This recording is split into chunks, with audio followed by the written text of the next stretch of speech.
Facebook ते YouTube channel ते जुड़े सारे दर्शकों प्यार भरी सत श्री अकाल जी। मैं हाँ प्रवीण शर्मा ते इस वेले असीं हाँ सैन फ्रांसिस्को दे उस इलाके दे विच जिहड़ा दुनिया भर दे सैलानियां ते टूरिस्टां लई खिच दा केंद्र बनया बहुत चिर तो।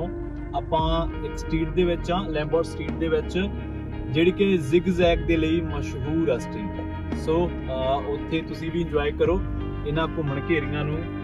दुनिया भर के सैलानियों के लिए ये स्ट्रीट जी खिच का केंद्र है। इस टाइम तुम पंजाबी रेडियो यूएसए के फेसबुक के यूट्यूब चैनल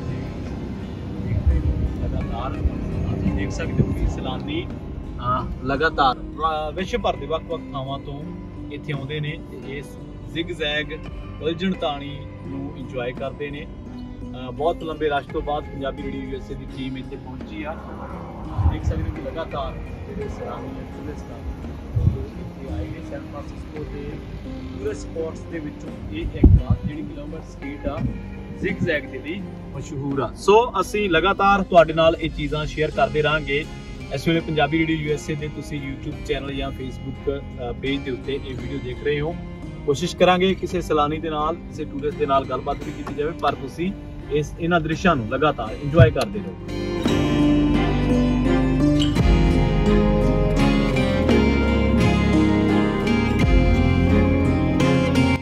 सैन फ्रांसिस्को का वो इलाका जिहड़ा कि उलझण ताणियां जां जिग जैग के लिए मशहूर है। इस वेले पंजाबी रेडियो यूएसए की टीम उस इलाके के मौजूद है। तुसीं देख सकते हो लगातार कि पंजाबी रेडियो यूएसए की टीम इन्हां इलाके दे विच और दुनिया भर के सैलानी इत्थे इन्हां चीज़ां नूं देखण दे लई आउंदे ने। हुण क्रॉसिंग होनी है तो क्रॉसिंग के लिए सानूं रुकना पैना है, जिन्होंने पैदल क्रॉसिंग कह दें आपां। सो ये भी सैलानियों की क्रॉसिंग ही है। सो लगातार जुड़े रहो पंजाबी रेडियो यूएसए के फेसबुक पेज के नाल, यूट्यूब पेज के नाल, ते असीं इन्हां इहो जिहियां चीज़ां तुहाडे तक interesting with figure and fact और पंजाबी तर्जमे दे विच तुहाडे नाल साझीआं करदे रहांगे। आपां एक बार फिर तो जिक्र कर दईए भी असीं इस वेले पंजाबी रेडियो यूएसए की टीम सैन फ्रांसिस्को के उस इलाके दे विच जिहड़ा इलाका सैलानियां दे लई लगातार खिच दा केंद्र बनिया होया है।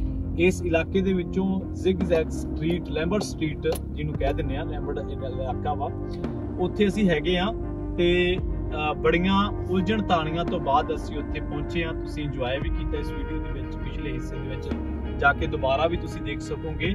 सो जिहड़ी गल आ तुहाडे नाल इह सांझी कर रहे सीगे भी लगातार असीं सैन फ्रांसिस्को दे जां कैलीफोर्निया दे जां अमेरिका दे उन्हां हिस्सिਆਂ ਦੇ ਵਿੱਚ ਜਾ ਕੇ ਅਸੀਂ ਵੀਡੀਓਜ਼ ਤੁਹਾਡੇ ਤੱਕ ਸਾਂਝੀਆਂ ਕਰਦੇ ਰਹਾਂਗੇ, ਜਿਹੜੀਆਂ ਵੀਡੀਓਜ਼ ਸੈਲਾਨੀਆਂ ਦੇ ਲਈ ਖਿੱਚ ਦਾ ਕੇਂਦਰ ਨੇ। ਔਰ ਖਾਸ ਗੱਲ ਇਹ ਹੈ ਕਿ ਪੰਜਾਬੀ ਰੇਡੀਓ यूएसए ਦੇ YouTube ਚੈਨਲ ਜਾਂ ਫਿਰ Facebook ਪੇਜ ਉੱਤੇ ਤੁਸੀਂ ਇਹਨਾਂ ਵੀਡੀਓਜ਼ ਨੂੰ ਪੰਜਾਬੀ ਤਰਜਮੇ ਦੇ ਵਿੱਚ ਲਗਾਤਾਰ ਉਹਨਾਂ ਜਾਣਕਾਰੀਆਂ ਨੂੰ ਵੀ ਹਾਸਲ ਕਰ ਸਕੋਗੇ, ਜਿਹੜੀਆਂ ਜਾਣਕਾਰੀਆਂ ਇਹਨਾਂ ਇਲਾਕਿਆਂ ਦੇ ਵਿੱਚ ਆਉਣ ਦੇ ਲਈ ਤੁਹਾਡੇ ਲਈ ਜ਼ਰੂਰੀ ਨੇ। ਸੋ ਇੰਜੋਏ ਕਰੋ। ਜ਼ਿਗ ਜ਼ੈਗ ਸਟਰੀਟ ਨੂੰ ਅਸੀਂ ਲਗਾਤਾਰ ਹੁਣ ਟੱਪ ਕੇ ਆਏ ਹਾਂ। ਉੱਥੋਂ एक बार फिर तो उच्चियां इमारतां दे विचों दी लंघना पैना है।